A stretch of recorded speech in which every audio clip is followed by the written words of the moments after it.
I apologize for serving you something that didn't taste good. I promise I won't make it again. But no matter what I made, he always criticized it. I reached my breaking point. I decided to divorce and leave the house.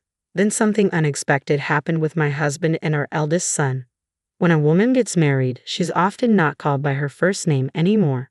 My name is Emma, but at work and in the neighborhood, I'm known as Mrs. Taylor. Even at the daycare and school, they call me that. I would be okay if my husband called me by my first name, but he only refers to me as Hey from the beginning of our marriage, and even now at 50, I always called him Gordon, but it seems he doesn't get the hint. Gordon is 3 years older than me, making him 53. He works for a transportation company and used to deliver goods to the deli where I work. The friendly Gordon started chatting with me, a store clerk, and we became close. Our meeting was quite romantic, but married life wasn't like a fairy tale. Gordon, using work as an excuse, never helped with household chores, even though I'm a full-time worker at the deli. It's not like I'm a stay-at-home mom. We had our eldest son, Mark, but Gordon hardly ever helped raise him. Men get praised just for playing catch with their kids, but women work from dawn till dusk and still aren't exempt from household duties. Nor do they get any praise. Isn't society's expectation that mothers should naturally take care of their children oppressive to women? Mark was a good kid until high school, but after joining the workforce, he became sarcastic. Especially in the last 2 years since he joined his current company, he's been coming home late and doesn't listen to me at all. But for some reason, he and Gordon get along really well. Sometimes they even mock me together. Mark, what kind of job are you doing right now? I asked. I work for an ID company. There are many types of ID companies, right? Why bother explaining? You wouldn't get it anyway, he replied with a smirk, seeming annoyed to talk with me. Maybe at 25, Mark doesn't feel like explaining his job in detail to his mom. Sometimes I get so mad at him it scares me. Am I lacking maternal instincts? There's a term called unconditional love. When Mark was a baby, I felt that intense love for him. Looking at his cute sleeping face, I felt I could do anything for him. But now, seeing the sarcastic man Mark has become, my unconditional love wavers. I find myself expecting something in return for the love I give, both from Gordon and Mark. 26 years of marriage. Every day is filled with sighs, and I can say I have been happy about 2 years ago. Gordon and Mark started teaming up to criticize my cooking. I don't think my cooking skills suddenly dropped, and I don't remember cutting corners. I always consider nutritional balance, try to save every penny at a supermarket, and take into account Gordon and Mark's favorite dishes. Plating daily meals is hard enough, but having my hard work criticized is honestly disheartening. Tonight, I made Gordon's favorite Chinese stir-fry. I thought he would be pleased, but Gordon yelled, "What is this? Is it not good? It's too salty. You said it was too bland yesterday." Then Gordon pointed accusingly at me. Can't you find a middle ground? It's always one extreme or the other with you. Yet he continued to eat, viciously exaggerating, leaning back and shouting, "So salty." Mark just ate silently. How about you, Mark? Frequent outings to upscale restaurants in Akasaka and Ginza with my boss have turned me into a gourmet. Everything tastes exquisite to me now, but I can't help but worry about any woman who might marry such a sarcastic man, even if he is my own son. Amidst Gordon's continued complaints about the saltiness of the meal, he finished his food, and so did Mark, leaving me feeling stressed. Deciding to relieve some tension on my day off, I opted to grab a meal with my best friend, Juliet. Like me, Juliet is 50 and went through a divorce 2 years ago. Her ex-husband never lifted a finger around the house but had the audacity to point out a dirty window and some dust. Juliet snapped, telling me she once whacked him on the head with a hanger. Talk about gutsy. As we discussed Gordon and Mark, Juliet's anger flared, as if it were her own issue. "Why don't you just tell him to cook for himself and hit him with a frying pan?" she suggested, only half-jokingly. "I can't say that," I replied, envisioning Gordon stubbornly insisting on cooking and potentially realizing the challenges of the kitchen. "I wouldn't dare eat anything Gordon cooked," I admitted, voicing a genuine concern. Since becoming single, I've noticed a surge in popularity at work. "It's your life, you know. Are you living just for your husband or kids?" Juliet questioned, her confidence radiating. "You're only 50, Emma. I'm already 50. Don't give up because of age. 50 is when life truly begins." Her words resonated deeply. Male colleagues frequently ask me out for dinner, perhaps because I'm now single. If the guy is single too, there's no issue. Juliet, with her radiant aura, embodies confidence and positivity. Is the ideal mother and wife someone who puts her kids first, husband second, and herself last? I pondered aloud. Whether it's right or not, society's norms aren't always correct, Juliet remarked. Before being a mother or a wife, you were an individual. Life's more fun when you live for yourself. Her insight caught me off guard. You're intense, Juliet, I chuckled. Don't call me intense. I'm just normal, she retorted. Dinner time is always tense for me. In most households, dinner time is a moment of family bonding and happiness.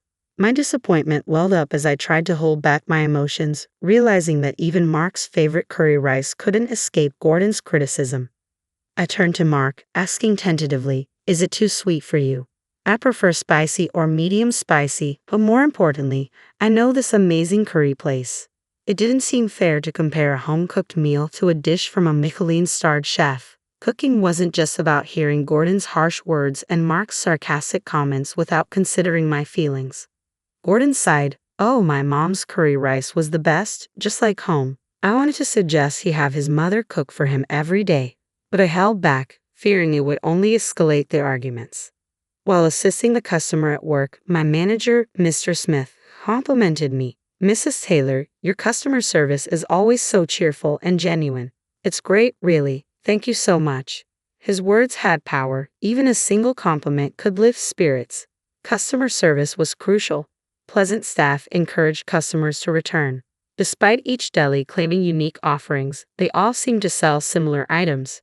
Naturally, if prices were the same, people preferred the store with better customer service.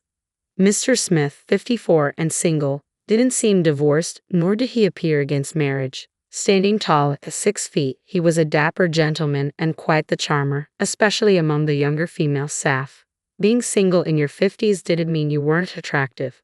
Perhaps his standards were sky high, or maybe he had a passionate love affair when he was younger and couldn't forget it. His mysterious aura only fueled rumors, making him more intriguing to the ladies. Mr. Smith treated me, a 50-year-old, with the same kindness he showed to women in their 20s.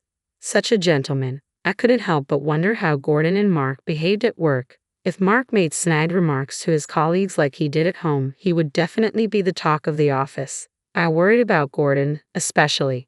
During the dreaded dinner time, Gordon and Mark were engrossed in watching TV.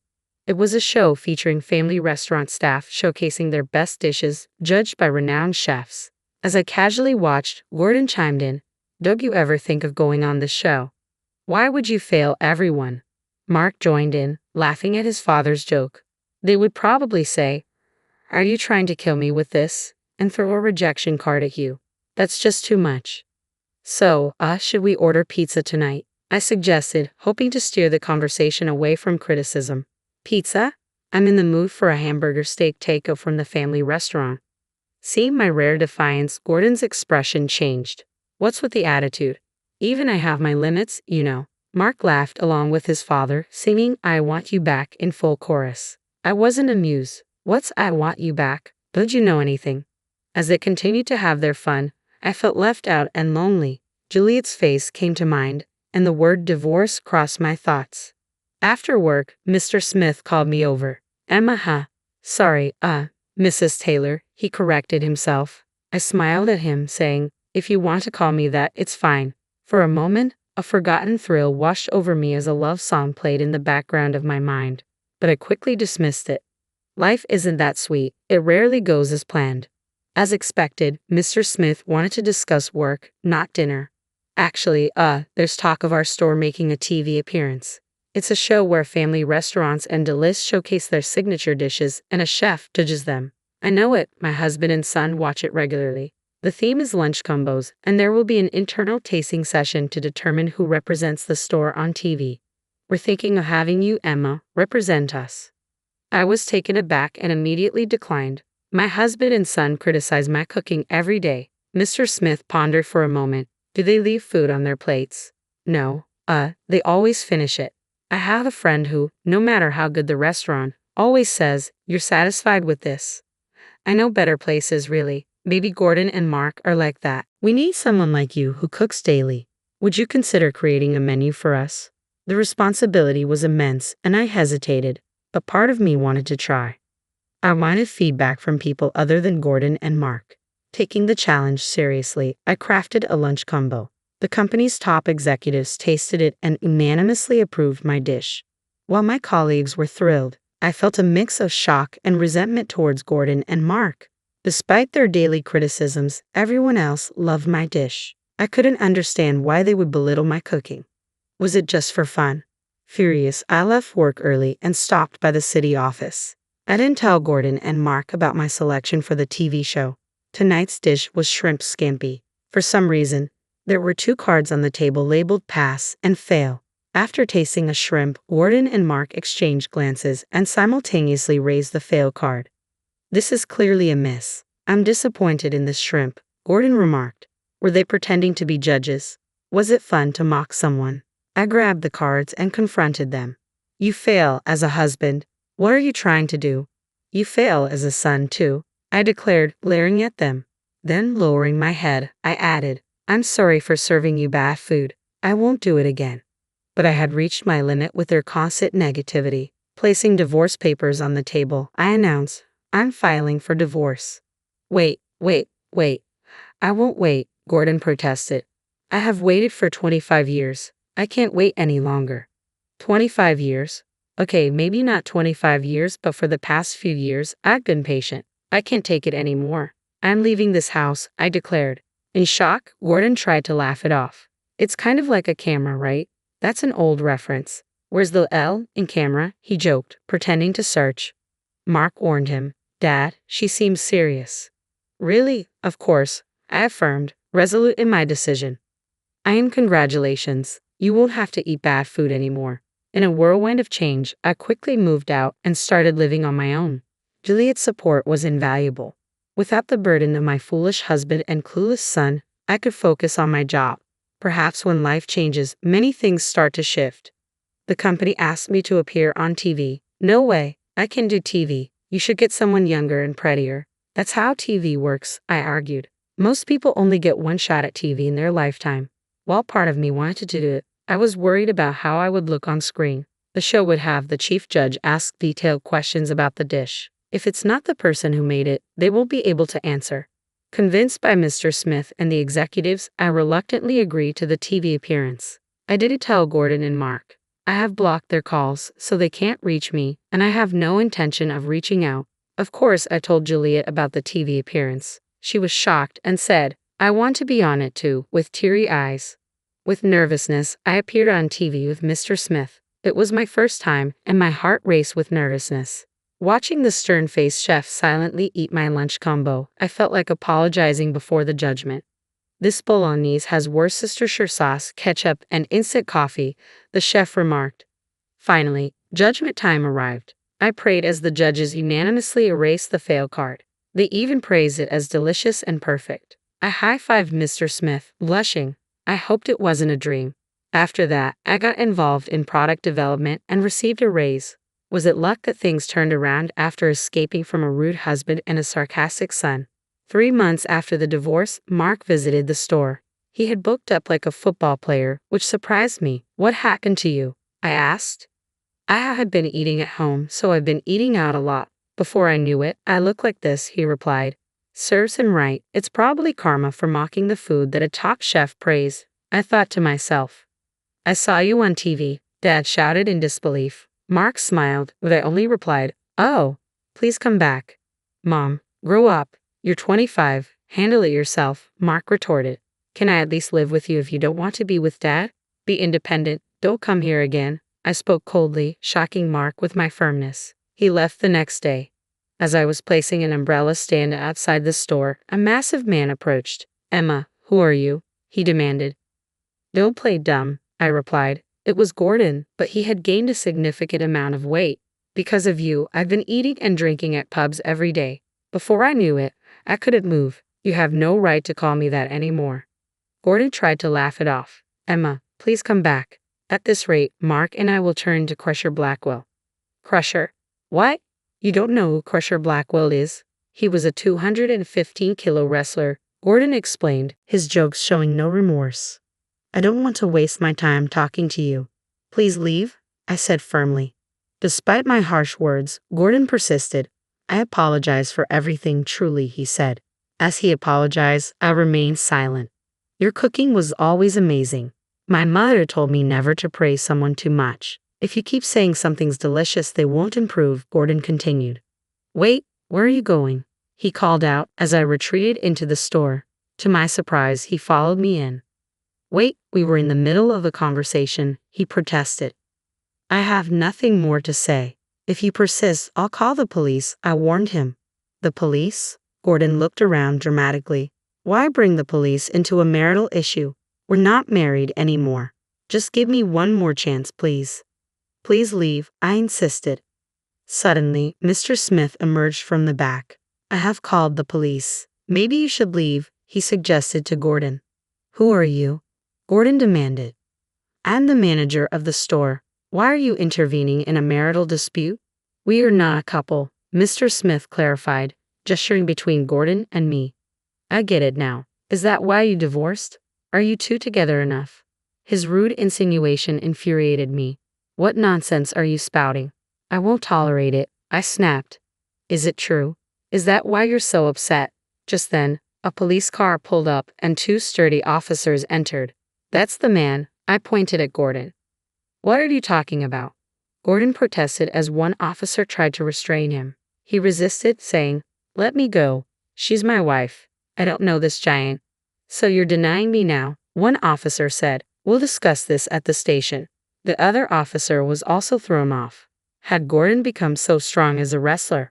Overwhelmed by jealousy, Gordon's face twisted into a terrifying scowl as he grabbed one of the store umbrellas. I was taken aback, but Mr. Smith bravely stepped in front of me, arms outstretched, trying to placate the night. Are you showing your true colors, you hothead? As Gordon raised the umbrella to strike, an officer from behind forcefully knocked it out of his hand and grabbed Gordon's wrist. You're under arrest for obstructing official duties, the officer declared. Obstructing official duties.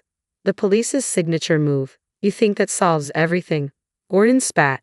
Just come with us, Emma. As everyone on the street watched, I felt my face burning with embarrassment. The commotion continued as Gordon was forced into the police car.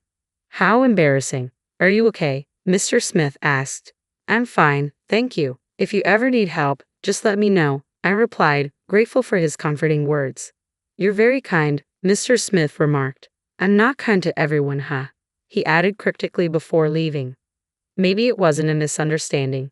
Since then, neither Gordon nor Mark visited the store. I finally had peace after 26 years of marriage. I was free. I could have lunch with Juliet whenever I wanted and enjoyed dinners. Even returning to a dark apartment, I never felt lonely. Work was fulfilling, and being valued by the company felt great. One day, Mr. Smith approached me. Emma, do you like musicals? He asked. Musicals? I love them, I replied. I got 2 tickets. It's easy to watch a movie anytime, but a play has a fixed date, Mr. Smith explained. Memories of my youth resurfaced, and my heart raced. Maybe it wasn't a misunderstanding after all. I would love to go, I said, smiling. Great, I'll take the tickets and go with a friend, Mr. Smith suggested. What? Just kidding. How about a nice dinner afterward? He added, seeing my relieved expression. Life is unpredictable. Now I'm embarking on a second youth.